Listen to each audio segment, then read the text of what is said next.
Mark எழுதின சுவிசேஷம் 10ஆம் அதிகாரம் 27வது வசனம். இயேசு அவர்களை பார்த்து, மனுஷரால் இது கூடாததுதான், தேவனால் இது கூடாததல்ல, தேவனாலே எல்லாம் கூடும் என்றார்.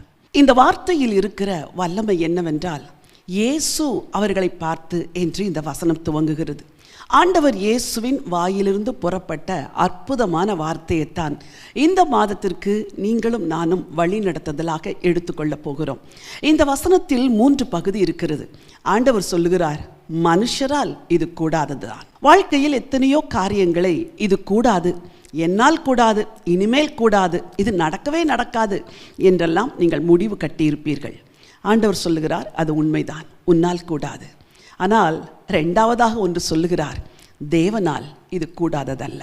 உன்னால் முடியாது மகனே, உன்னால் இது முடியாது மகளே, ஆனால் தேவனால் இது கூடாததல்ல.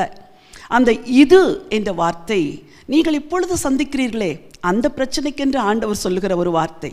நீங்கள் சொல்லுகிறீர்கள், இது என்னால் கூடாது. ஆண்டவரும் சொல்கிறார், இது உன்னால் கூடாது, ஆனால் இது தேவனால் கூடாததல்ல. ஏன் தெரியுமா? தேவனாலே எல்லாம் கூடும். இந்த மாதமெல்லாம் உங்கள் வாயிலிருந்து நீங்கள் அறிக்கை செய்ய வேண்டிய விசுவாச வார்த்தை என்ன தெரியுமா?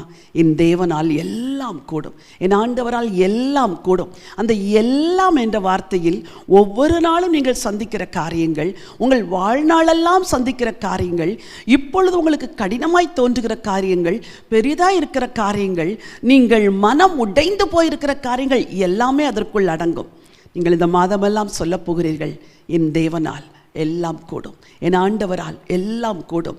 இது என்ற இந்த ஒரு காரியம் மாத்திரம் அல்ல, இனி நான் சந்திக்க போகிற எல்லா காரியங்களுமே என் ஆண்டவரால் கூடும் என்று நீங்கள் விசுவாசிக்க போகிறீர்கள். பிரியமா